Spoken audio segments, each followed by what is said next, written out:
Hey, welcome. I am Kath Nolan, once high-performing perfectionist good girl turned goddess of balance, kicking even bigger goals.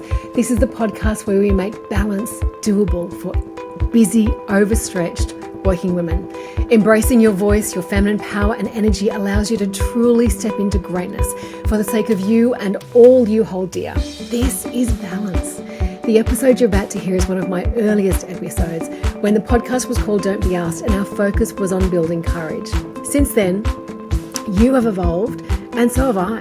You have fierce courage when it comes to others. And now it's time to balance what you're willing to do for others with what you're willing to do for yourself. Let's go, my friend. Let's bring balance into your life. Good morning. Hi, Catherine. How are you? I'm great. How are you? Good. Nice to meet you. Fantastic to meet you. Thank you so much for taking the time. Oh, it's a pleasure. Absolutely delightful to meet you. I'm not sure how much you got from Carol or sort of emails that came through, but I reckon I have about 24 questions that I'd love to ask you. Yeah, great. But I guess they kind of sit around the fact that I just think that you are, look, fangirling, like push the fangirling out the door. You've done some amazing things, but you're such a friendly feminist. Oh, that's nice. Thank you. I guess a lot of my questions sort of sit around that. How is your week looking this week? How are you going? Busy. Yeah, very busy, but that's okay. That's how I like it. So okay, fantastic. Jamila, I don't want to take up too much of your time, but I'd love to dive in. So are you comfortable if we just, I'm really conscious of your time, comfortable just sort of diving in and get started? Yeah, of course. Anything you want to flag with me or tell me or stay away from or? No, just how long do you usually chat to your guests for? Usually anywhere between usually around about 45. Okay, cool. How much time have you got? I've just got someone who's asked for a call at 12:15. You reckon that's all right? Yeah, we should be fine. Right. I'll just text her. Sure. Cool. Sorry, just the boss saying, can I have 15 minutes? Beautiful. No, happy to be part of your multitasking day. Do you know what I might do before we kick off is just grab a photo before I forget, because I tend to forget that. Sure. And I'm spewing that when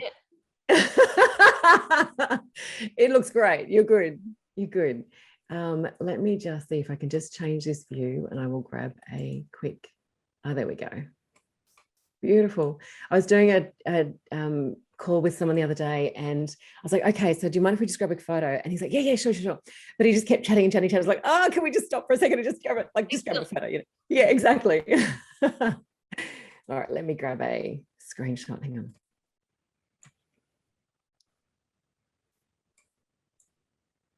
Okay, do you know what? That's not working. I'm going to leave it and grab a screenshot afterwards. Okay, fantastic. Okay, so I guess to kick off, so we're here today with Jamila Rizvi, feminist extraordinaire. Jamila, I think of you as a influencer with a social good. You are a really big name in this space, in the feminist space, but just in terms of being an advocate for women everywhere, an advocate for people, an advocate for doing good in the world. You've got huge accomplishments behind you. I'd love to ask you, I know you talk about having that sort of 30-second bio prepared. Can you talk us through yours? Oh, I don't like that. Okay, let me see if I can practice what I preach. My name's Jamila Rizvi. I am a speaker, a writer, and an equality advocate. And that sounds a little bit airy-fairy, but I don't like limiting myself in terms of the advocacy that I do. I don't like to say I'm looking for equality on gender alone. I care deeply about a range of intersectional issues. I'm a woman who lives with disabilities. I'm a woman of color. But for me, I think what pulls together the kind of the writing that I do and the work that I do is this sort of message of equality. Can you walk me through, because your journey has been phenomenal, from politics, leading change-making organizations, serious change-making organizations, as well as your personal projects have been full on as well. what role has self-doubt played for you? Because from the outside, it looks like there cannot possibly be any self-doubt in this journey. Well, I think that's not true. There's Yeah. an enormous amount of self-doubt, as I think is the case for most people, but particularly for women who are socialized to doubt themselves in a career environment. Yeah. I think a lot of my self-doubt has tended to manifest in areas outside of my work. It's been more in personal relationships and around my physical health and things like that, where doubt manifests. I'm someone who is, I think, quite comfortable with my own skills and abilities and knowing where the limits are. I think I am someone who is quite sensible and practical about what I am good at, what I am not particularly good at, and where my skill set lies. And I was taught really early on that rather than spend a lot of time working on my weaknesses and trying to channel my energy into things that I simply don't have a lot of natural talent for, to focus my energy on growing my strengths, taking a skill set that I already have and pushing it further and pushing the boundaries of that, rather than getting hung up on the things that I'm not great at, because like everyone, there's a whole bunch of them. There are, yeah.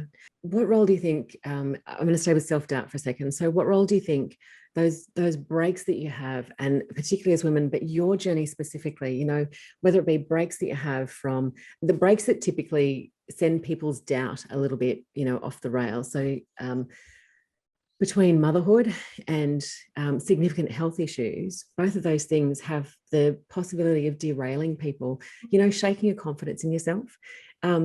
What role has that played for you? I think both times I've taken significant breaks out of the workforce around becoming a mum and then being really unwell, during the periods off and during that kind of the weeks before I returned to work, my fear was a comparison between myself, not with others, but with my previous self, this sense of they expect me to be what I used to be, and I'm not sure if I can be that anymore.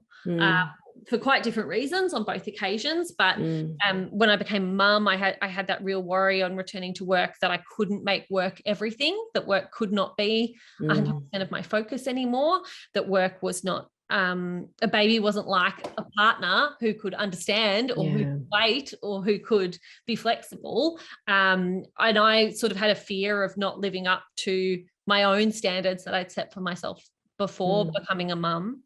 And then coming back after having been sick, I was fortunate in that after my first brain surgery operation, I came back to a new role. So I was able to set my own standard at that point. But in returning at subsequent times, I think it's been about recognizing that my physical stamina isn't the same, that I have to take more breaks and more care of my body that I didn't have to before, that my memory's been affected, all of which do shape the way that you can accomplish the tasks you want to accomplish at work. So again, I don't think either of those have been external fears. I don't think I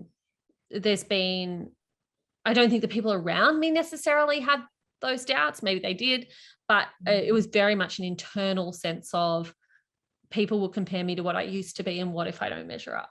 What strengths do you think you come back with as a result of those breaks? Yeah, well, they're huge strengths, right? And we know that objectively. And I think as individuals, when you've been through either, whether it's a major health crisis or having a child or any kind of, transformational event, you're a different person, and there has to be some good things that came with that. But I think our brains focus on the potentially bad things, and I say bad in inverted commas. I think becoming a mum made me more empathetic. Yeah. I think it made me slow down, not in the sense of being less productive, but it made me slow down and spend a bit more time caring for people's feelings, to manage them through periods of transition, and to focus on what my staff needed from me at an emotional level, not just at a functional work level. And I think that was really helpful. I think it helped me recognize the diversity of challenges people have in their personal lives that impact them at work better. And then I think being unwell has probably further strengthened those two things.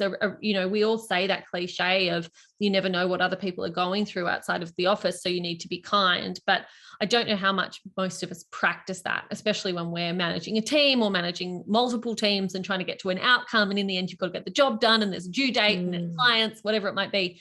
At that point, you start focusing on the work to the exclusion of the people, because you just got to get to the finish line. Yeah. And I think having been ill, I have more of a sense of actually most deadlines can be negotiated. Most of that pressure can be managed. You can have a conversation with a client about that big dollar deal and talking about the realities of the humans who are working on that project. So I think I've perhaps become more willing to be flexible. I suspect the best option is different for different personalities. Yeah, sure. For me, I did spend, after being diagnosed, a couple of weeks with that information quite privately. I only sort of said anything publicly 6 or 8 weeks after being diagnosed because I needed that time to process shock. But having said that, after I was public about being unwell, a lot of my illness and my adaptation to being unwell has been quite a public journey. And I don't tell people everyone. There are parts of it that are just for me, and there are parts that I'm willing to share publicly.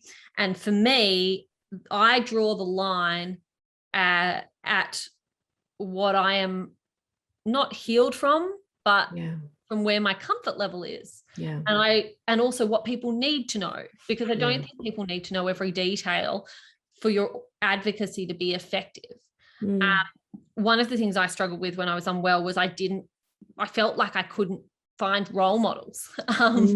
I felt like everyone who was unwell was either dead or had come through their illness spectacularly and had rebuilt and were living these strong, capable lives. And I sort of couldn't see anyone who was a work in progress. I couldn't find role models who were young and unwell and in it and were actively trying to be alive and actively trying to survive.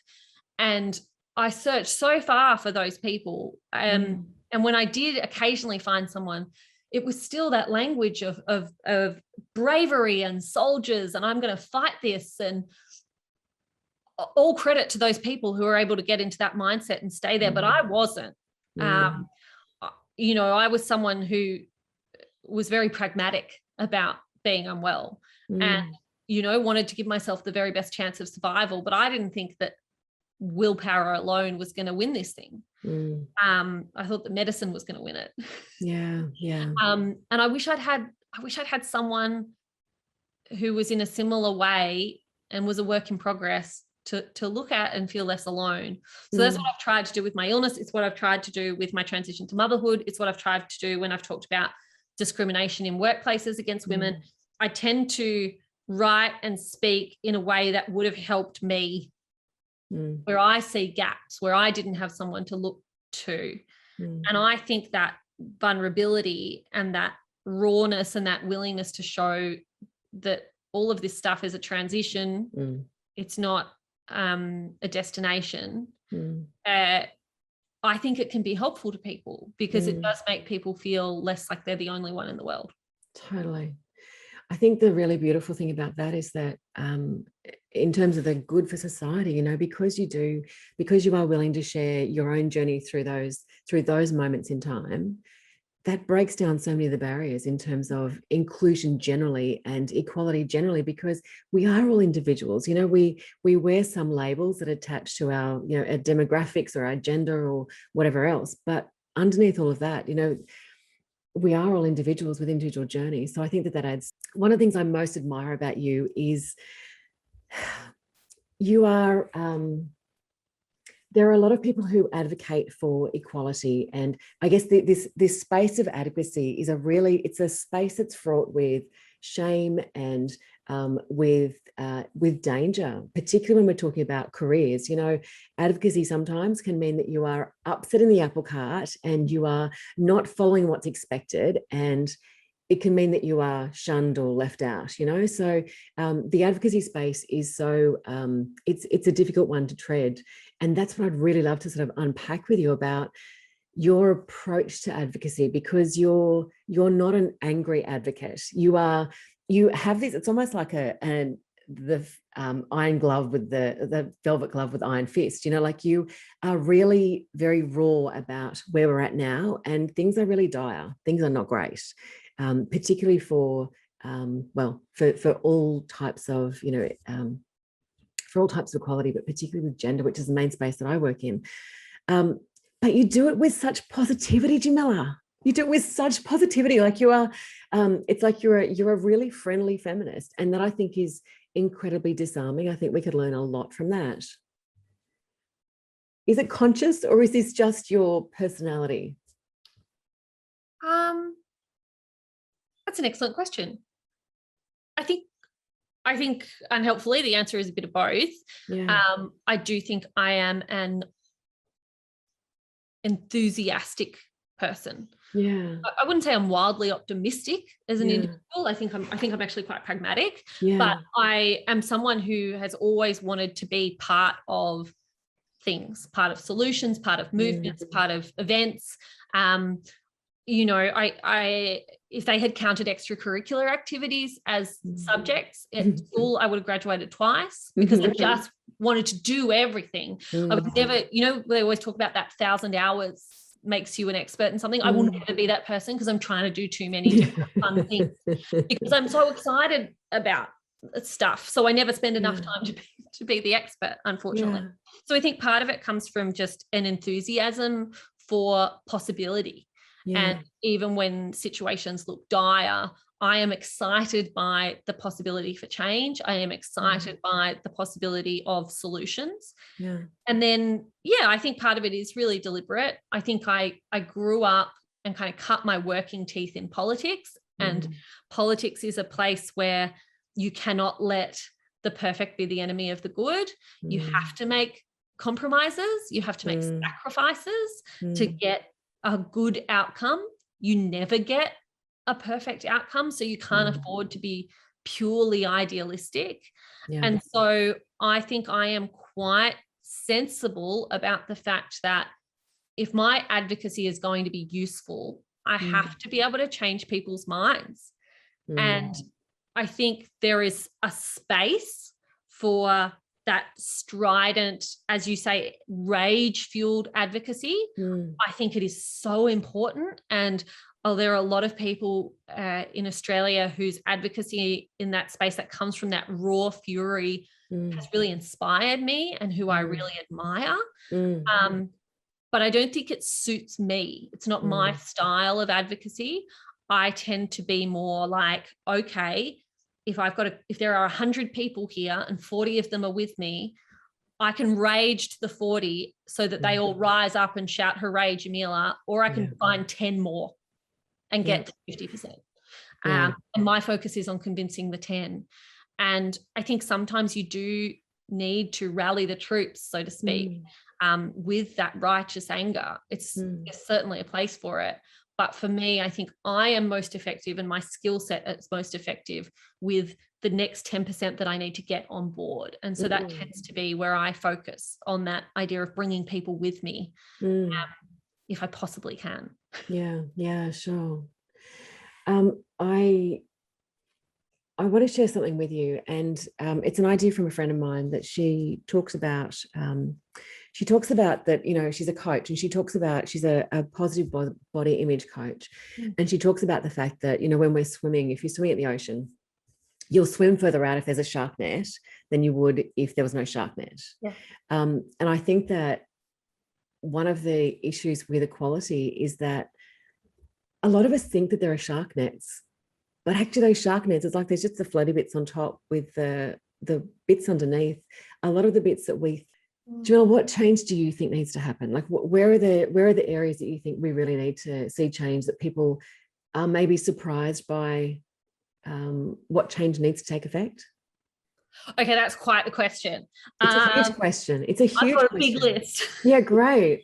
If I could just play with your shark net analogy for a moment, I actually think that's really clever. It's a really good way of expressing some of the holes that we have in policy making in this country. And if anything, I think the pandemic has made those really exposed. Yes. Because if you were someone who was experiencing some kind of risk or some kind of disadvantage or some kind of discrimination prior to the pandemic, all of those problems became more acute. Yeah. Now, for some of those, government stepped in and found a solution. Yes. And for some, it didn't. Yeah. So, for example, if you were a couple who were working parents who were trying to make ends meet and sort it out and do that juggle with kids, childcare centres closing or schools suddenly expecting you to homeschool your kids. And, you know, I've spent almost 18 months homeschooling a little boy who, you know, was 5 and then 6 and couldn't really do it on his own, you know, so he needed his dad or me or grandparents on Zoom to support him when the teachers weren't there. If you were someone who was homeless, you are already, whether you're living in a shelter or whether you're sleeping rough, you're already experiencing this incredible fight for survival on a daily basis. You add a deadly pandemic in there and suddenly empty streets in the city where your main source of income is the generosity of people walking by you, and suddenly nobody is walking by, and your exposure to the elements is made more serious because it suddenly becomes an exposure to a virus.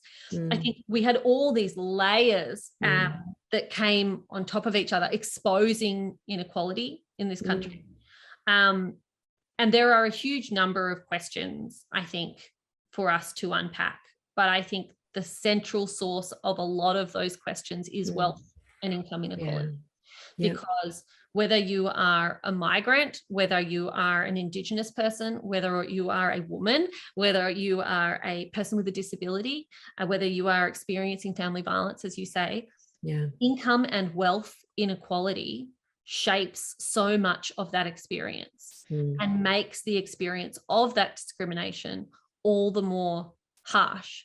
And I think if we got serious about income inequality in this country, if we got serious about a safety net for everybody and a safety net that met people where they are at, rather than assuming everyone's experience of the world is the same, I think that will go a long way to starting to fix a range of problems that flow from that. So, I mean, in your advocacy work, in your speaking, in your career work as well, you know, what have you found works to open people's ears to those concepts, to where we're at? In terms of opening people's ears and trying to have those conversations, I think the personal becomes really important. I think a lot of people struggle to relate to policy reform questions or conversations if they're had purely at a data level. Because when you hear big dollar numbers or big figures thrown around, your brain kind of goes, oh, that's bad or that's expensive, but it doesn't dive into the detail of it. I think most human beings respond to a story. Most human beings respond to people. You know, we saw with the marriage equality plebiscite a couple of years ago now that the main reason that people said they changed their minds to vote yes, not those who were already in the yes camp, but those who changed their minds to vote yes, was because they knew someone who they wanted to be able to get married. Someone they cared about, whether it was a family member, a friend, a neighbor, a colleague. There was someone they knew who changed their mind, either by conversation or just by observation. They cared about that person enough. And I think all politics is personal, and all politics is local. And I think when you are talking to people and trying to persuade them to a different point of view, shouting at them doesn't do a lot.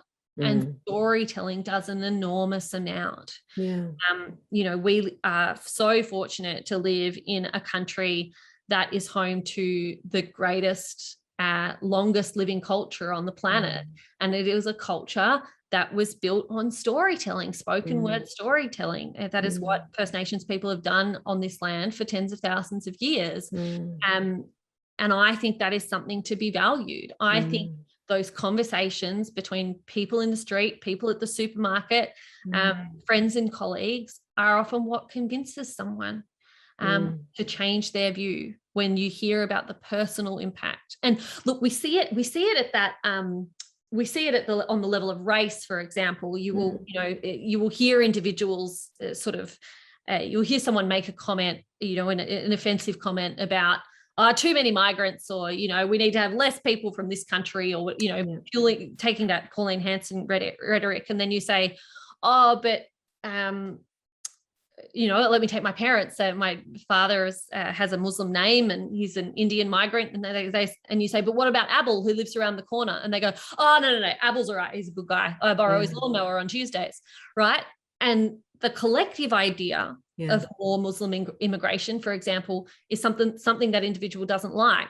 But when you go to that individual micro level, they get along with the person around the corner. They adore the person around the corner. We've seen that with the Biloela family, and the way that their community in Biloela have just buckled down around them, saying, we adore this family. Don't take them away from us. They are contributors to our community. We love these kids at our schools. We love mum helping out at the local charity organization. We like dad being employed by a local organization as well. So for me, the way you change people's minds, the way you bring people with you, is to personalize the politics and to show them that actually, when you talk about immigration in large numbers, it's actually just lots of people like Abel around the corner. Yeah, absolutely.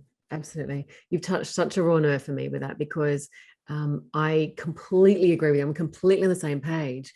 And I struggle with this part of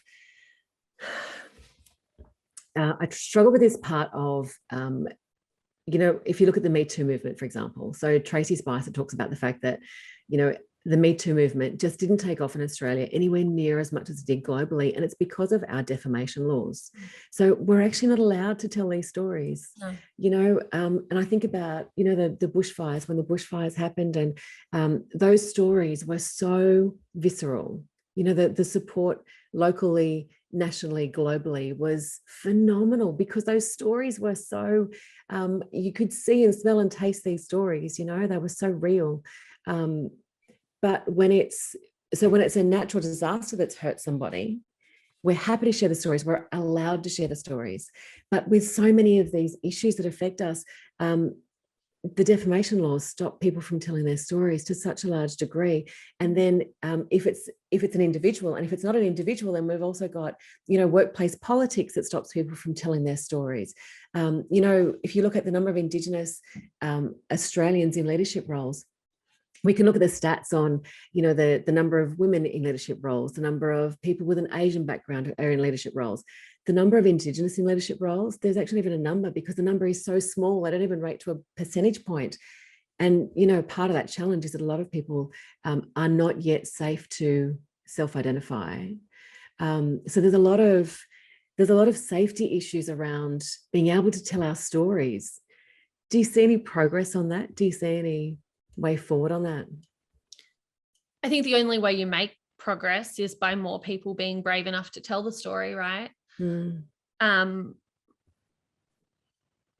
had the experience of speaking publicly about becoming disabled the last few years, and I think there are still a lot of Australians who hear that figure of 1 in 4 Australians live with a disability and go, you sure?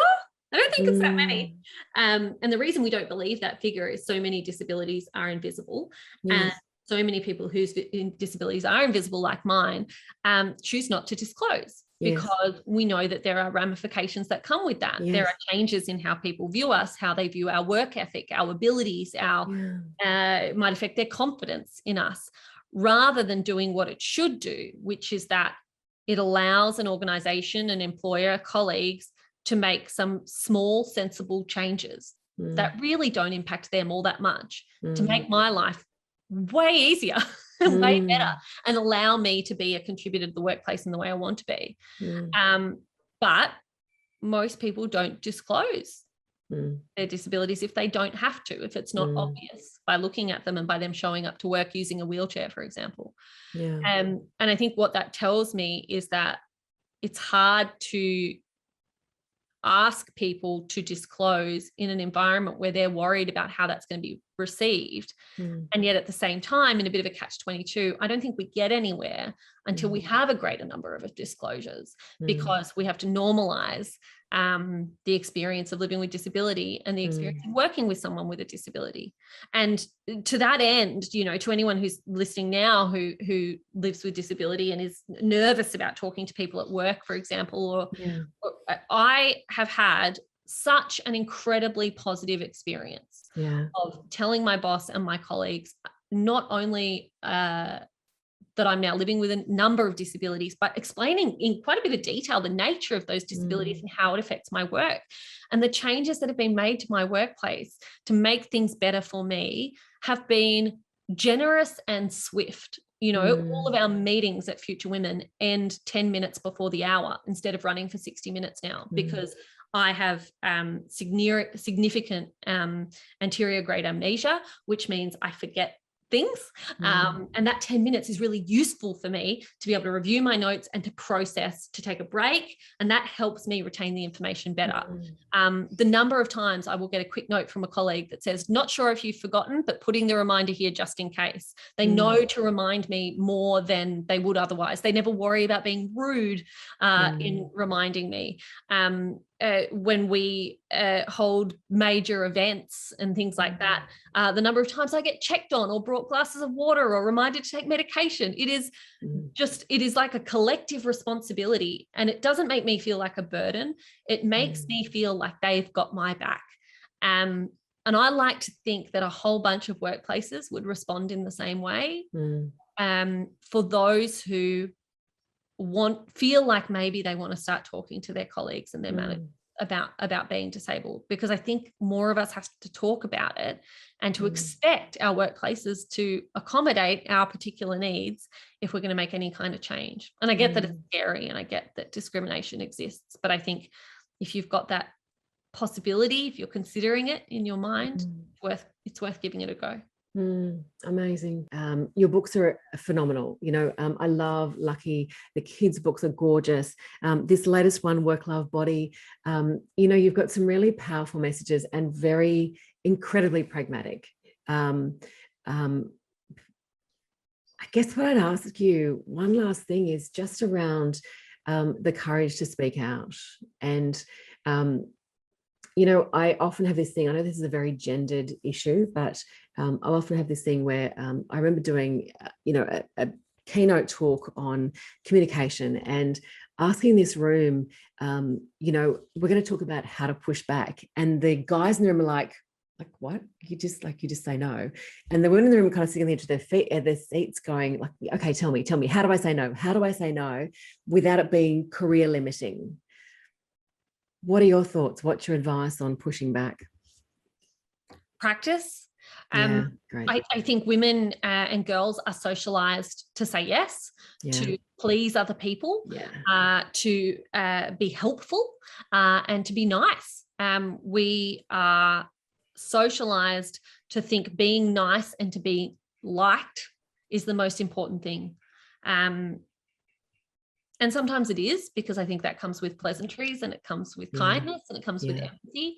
But let's celebrate the bits that are actually useful, that kindness, that empathy, that inclusion, rather than this idea that those things are only possible if we're always agreeable.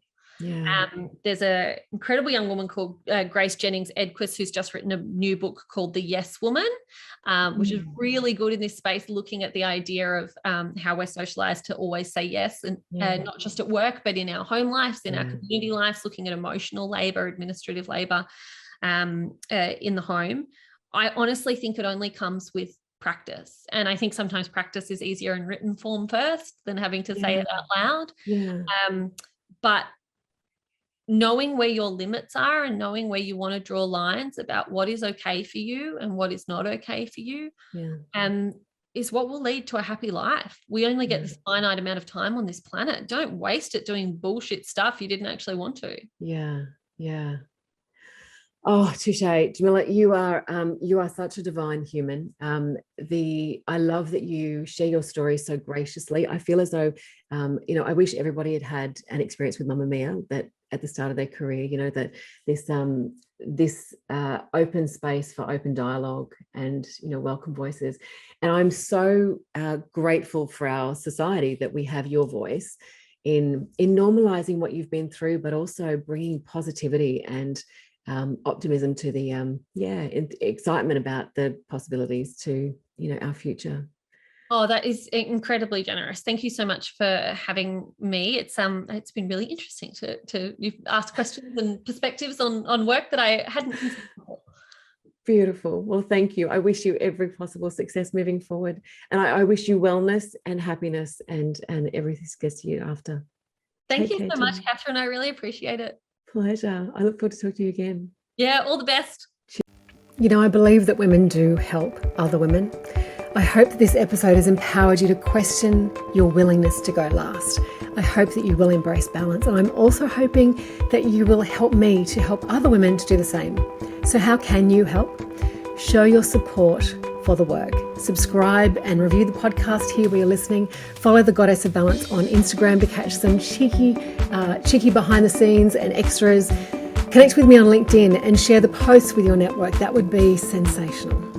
If you have enjoyed this program, this episode, you will no doubt love my group coaching program. You got to find all the links to these in the little written blurb for this episode. Thank you, my friend, for normalizing balance with me. We are raising performance and reputations, wellness and equality. Together, we're creating positive change for working women, starting with you.